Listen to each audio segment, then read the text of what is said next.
السلام علیکم زما خواږو کتونکو اورېدونکو بالخصوص خپلو ټولو ګرمیوالو وروڼو ته یو وړوکی غونې پیغام ورکول غواړو او کورمه ډېره د ښایست ځای دی او کورمه ډېره د خوند ځای دی د لیدنې ځای دی کورمه ډېره د پرامن او د پرسکون ځای دی تاسو لیدلی شو دلته مو علاقه دا د مو علاقې یو وړوکی غونې مثال دی چې نن د اختر دریم ورځ ده خو بیا هم په غاټه ډول کې خلک دلته چکر ته رسي او موږ غواړو چې د کورمې دغه رونق د خوشحالي د خوند دا همیشه دپاره برقرار وي دا شی موږ غواړو چې څومره هم خلک رسي کورمې ته دا په کورمې کې هر څوک هغه ګرځېدل وغواړي هغه ګرځېدلی شي هغه چا سره هم ملوېدل وغواړي هغه ملوېدلی شي هغه که د سامه وي او که غا وي خو بالخصوص خپلو کورمیوالو ته دا یو وړوکی پیغام ورکوم چې یمو تاسو لهجه کله کله یمو تاسو لهجه یمو تاسو الفاظ یمو تاسو وړه جمله یا یمو تاسو وړوکی داسې حرکات هغه وجه نه چې د کورمې امن خرابېږي کورمې ته مشکله رسېږي کورمې خلکو ته مشکله رسېږي د کورمې لیارو ته مشکله رسېږي کورمې ته چې کوم خلک رسي هغو ته مشکله رسېږي نو زه یم چې دا مو تاسو خپله هم کورمې سره ښه نه کړو کورمه وخت د دومره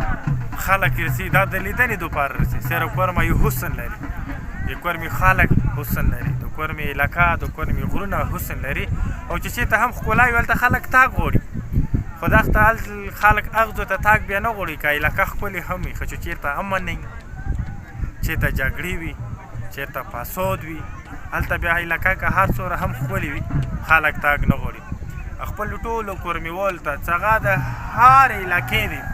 که هغه د سامې دی او که هغه د غره دی هغو ټولو ته د خپلو الفاظو سره خپلو لهجو سره خپلو حرکاتو سره دا شی مه کوو چې هغه سره د مو کله د مو علاقه د مو خلک سفر کېږي او خلکو ته مشکله رسي تاسو لیدلی شو جنت نظیر علاقه دی مو لکه مو تاسو لږ دلته امن برقرار وساتو نن دا د درسمان د هنګو دغه علاقې خلک وي باور ولره د پېښور د کوهاټ د مردان د چرسادۍ داسې وخت به راشي چې وریانه هم دغو نه وریا خلک به هم دلته چکر ته رسي خپلو ټولو کورمیوالو ته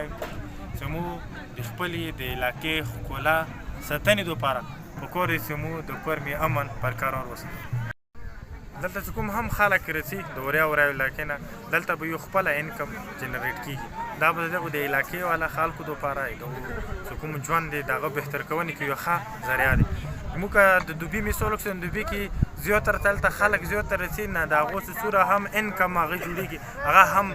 په ویزیټر باندې جوړېږي چې کوم خلک د لیدنو ویزیټر بهره نه رسي دا هغه علاقه دی چې دا انشاءالله د هغه نه کمه نه دی خو صرف د توجه محتاج دی دې ته که مو لږه هم توجه وکړو دلته پکنیک سپاټ جوړ شي دلته هوټلې جوړ شي دلته خلکو دپاره څه سهولتونه جوړ شي نو زه امید لرم چې دغې علاقې ته به په هر موسم کې خلک راتګ خوښوي د خپلې علاقې